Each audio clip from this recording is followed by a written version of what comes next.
욕심의 끝은 패망과 절망입니다. 사무엘하 2장 12절에서 23절. 사랑하는 성도 여러분, 반갑습니다. 다윗과 이스보셋의 싸움은 불가피하게 진행되었습니다. 이스보셋은 사울의 군사령관 아브넬을 앞세워 기브온에 이르렀고, 다윗은 요압을 내세워 기브온 목가에서 마주하게 되었습니다. 이것은 이스라엘과 다윗 진영인 유다 진영 간의 치열한 싸움입니다. 아브넬은 요압에게 청년들에게 일어나서 우리 앞에서 겨루게 하자고 제안했습니다. 요압도 그 제안에 받아들여 이스보셋 편에서 12명, 다윗의 신복 12명이 전투를 치르게 되었습니다. 이것은 양 진영을 대표하는 자들의 싸움이었기에 승패의 흐름에 따라 전장의 분위기를 완전히 지배할 수 있는 그런 싸움이었지요. 사랑하는 성도 여러분, 인간은 하나님의 주권 통치 안에 서 있으나 인간 자신에게 주어진 자유의지에 따라 자신의 삶을 결정합니다. 하나님은 우리를 로봇처럼 다루지 않으시기 때문에 이와 같은 일들이 분명히 우리 삶에도 일어납니다.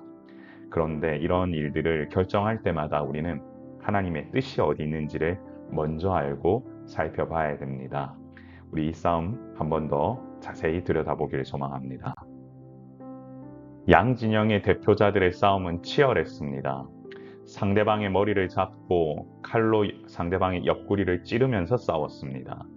그야말로 피 터지는 내전이 일어나게 된 것입니다.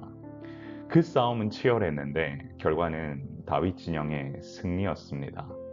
사실 전쟁의 큰 그림은 이미 정해져 있었지요.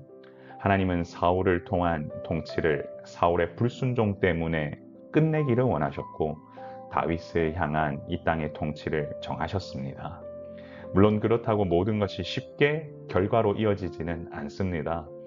치열한 싸움이 있고 연약하고도 욕심 많은 그 싸움은 처절했고 그리고 그 안에서 하나님의 뜻이 무엇인지를 보아야 했으나 사실 그들이 그것을 다 볼 수 있었는지는 모르겠습니다. 아마 보지 못했으니까 이와 같은 일들을 또한 행하는 것이겠죠. 그러나 우리는 알아야 합니다. 모든 것은 하나님의 큰 그림 안에서 하나씩 이루어진다는 사실 기억하시길 바랍니다. 치열한 전장에서 우리는 수르야의 세 아들 요압, 아비세 그리고 아사엘에게 주목할 필요가 있습니다. 그 중에서도 아사엘은 빠른 발을 가졌다고 기록되어 있지요. 요압의 형제였기에 누구보다도 이 싸움을 책임감 있게 행하고 싶었을 겁니다.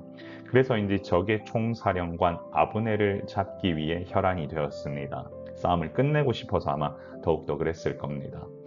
그런데 아브넬도 아사헬을 잘 알았습니다. 그래서인지 전장에서도 아사헬아 너냐라고 물을 정도로 친분 관계를 보입니다. 아브넬도 아사헬과의 싸움을 원하지 않았는지 가서 청년 하나를 붙잡아 그의 군복을 빼앗고 자신과의 싸움을 피하자고 제안했지만 아사헬은 끝까지 아브넬의 뒤를 쫓습니다. 결국 이 관계는 계속할 수 없음을 우리가 볼 수 있는 거지요. 사랑하는 성도 여러분, 우리가 어떠한 관계가 있다 보면 또한 뜻이 달라서 이와 같은 싸움을 해야 될 때가 또 있을 수도 있는 것 같습니다. 이 땅에서도 어찌 보면은 자신들의 그 진영과 자신들의 생각과 그리고 어떠한 부분들에 따라서 개인적인 관계가 이렇게 어그러질 때가 있습니다. 그렇기 때문에 더욱더 우리는 하나님의 뜻을 분별하면서 살 수 있어야 합니다. 그리야만 하나님 안에서 참된 평화를 온전히 누릴 수 있다는 사실 기억하시길 바랍니다.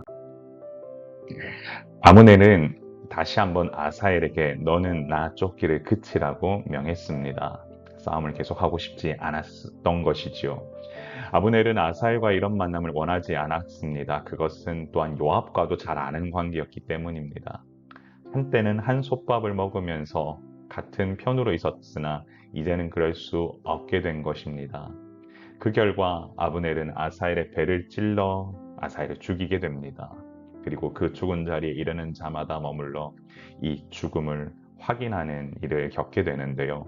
돌이킬 수 없는 관계로 치닫게 됩니다.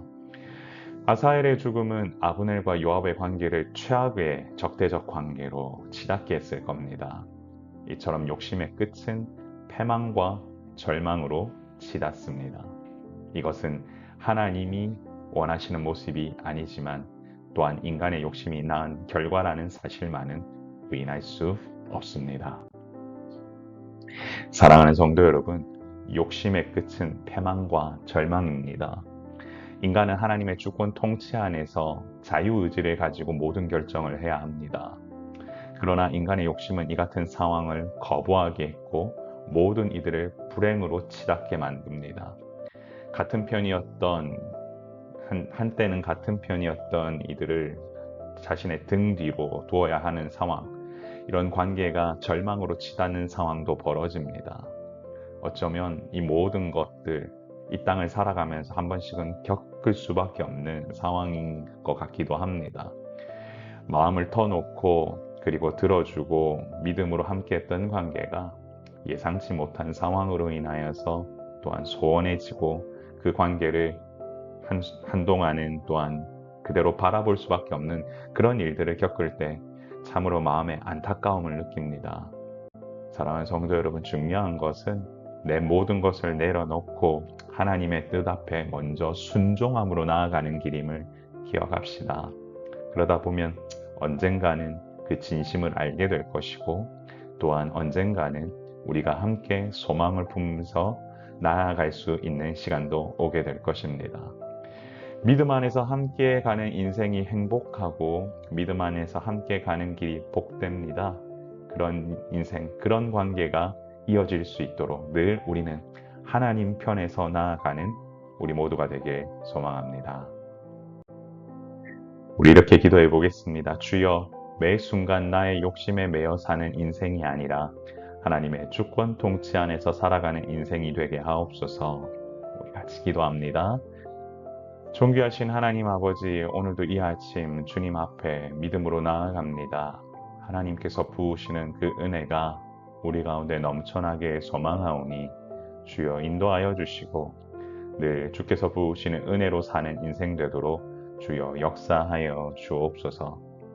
하나님, 우리 모든 인생이 하나님의 주권 통치 안에 있음을 아버지 하나님 고백하게 하여 주시고 아버지 하나님, 오늘 이 시간도 다시금 주님 앞에 내 모든 것 내어놓고 하나님의 뜻을 우선으로 삼는 삶을 살도록 인도하여 주옵소서. 오늘 우리에게 이 말씀 주심으로 더욱더 주님 생각하며 나아갈 수 있도록 인도하여 주심에 감사드리며 예수님 이름으로 간절히 기도드리옵나이다. 아멘. 우리가 함께 사무엘하를 묵상하며 나아가고 있습니다. 여러분의 삶에도 그와 같은 큰 은혜가 있기를 소망합니다. 오늘 하루도 강건하시고 믿음 안에서 승리하십시오. 샬롬.